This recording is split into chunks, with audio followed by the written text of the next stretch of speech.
L'histoire du massacre de Tiaroy, qui s'est déroulé en 1944, est un événement tragique de l'histoire coloniale française et de la Seconde Guerre mondiale. Voici une vue d'ensemble de cet incident, de ses origines à ses répercussions actuelles. Contexte historique, la Seconde Guerre mondiale et les tirailleurs sénégalais. Pendant la Seconde Guerre mondiale, la France coloniale a largement compté sur ses colonies africaines pour soutenir l'effort de guerre. Les tirailleurs sénégalais, des soldats principalement originaires des colonies françaises d'Afrique de l'Ouest, ont été recrutés en grand nombre pour combattre aux côtés de l'armée française sur les différents fronts de la guerre. Ces tirailleurs, malgré leur bravoure et leur loyauté, ont été souvent traités de manière injuste.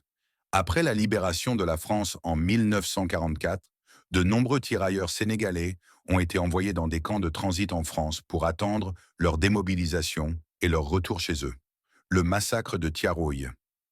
Les causes, après la fin de la guerre, les tirailleurs sénégalais étaient censés recevoir leurs indemnités et être renvoyés dans leur pays d'origine. Cependant, les autorités coloniales françaises, confrontées à des problèmes financiers, ont tardé à honorer leurs promesses. De plus, les tirailleurs se sont retrouvés confrontés à des conditions de vie extrêmement difficiles dans le camp de Tiaroy, situé près de Dakar, où ils attendaient d'être démobilisés. Ils étaient logés dans des conditions précaires et n'avaient pas accès à leurs soldes et à leurs arriérés. Les soldats se sont alors rebellés, réclamant le paiement de leurs indemnités et le retour immédiat dans leur pays. Cette révolte a été alimentée par la frustration des soldats qui avaient servi la France avec honneur et qui se sentaient trahis et ignorés par leurs anciens maîtres coloniaux. Le 1er décembre 1944, le massacre.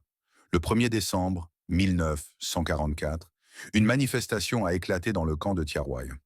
Les tirailleurs sénégalais, qui avaient été maltraités et qui n'avaient pas reçu leurs indemnités, se sont insurgés. Leur revendication principale était d'obtenir leur solde et d'être renvoyés dans leur pays d'origine. La manifestation a été violemment réprimée par l'armée française. Des soldats français, y compris des militaires issus des colonies, ont ouvert le feu sur les tirailleurs, tuant un grand nombre d'entre eux.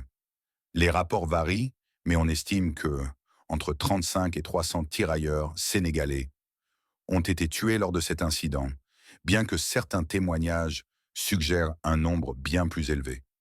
De nombreux blessés ont été laissés sans soins et plusieurs survivants ont été emprisonnés. Les conséquences immédiates. Le massacre de Tiaroy a été étouffé par les autorités françaises. Le gouvernement colonial a tenté de minimiser l'événement et a rapidement interdit toute discussion publique sur ce massacre. La version officielle a affirmé qu'il s'agissait d'une tentative de fuite de prisonniers et que les soldats avaient été tués dans une confrontation violente. Cependant, des témoignages et des enquêtes ont révélé la brutalité de la répression et l'ampleur de la tragédie. La révolte de Tiaroy a marqué un tournant dans la perception des soldats africains vis-à-vis de la France coloniale. Après 1944, l'oubli et la réhabilitation. Pendant plusieurs décennies, le massacre de Tiaroy est resté largement ignoré. Les survivants ont été laissés dans l'oubli et la France n'a pas pris de mesures pour rendre justice aux victimes. Il a fallu attendre plusieurs décennies avant que la mémoire de Tiaroy soit partiellement réhabilitée. Ce n'est qu'à partir des années 1980 et 1990 que l'événement a été davantage reconnu, notamment grâce aux efforts des anciens combattants, de leurs familles et de chercheurs. Répercussions contemporaines et mémoire du massacre. Aujourd'hui, le massacre de Tiaroy est un sujet sensible dans les relations entre la France et ses anciennes colonies. En 2004, un film intitulé « La bataille de Tiaroy », réalisé par le cinéaste sénégalais Ousmane Sembène, a permis de faire connaître davantage cet événement tragique à l'international. La France n'a pas encore présenté d'excuses officielles pour ce massacre, bien que de nombreux historiens et militants aient demandé que le gouvernement français reconnaisse pleinement la responsabilité de cet incident. De plus, des commémorations ont lieu régulièrement à Tiaroy, où un mémorial a été érigé en l'honneur des victimes. Le massacre de Tiaroy est désormais reconnu comme un symbole de l'injustice et de la brutalité du système colonial français, et il reste un sujet important dans le cadre des relations franco-africaines.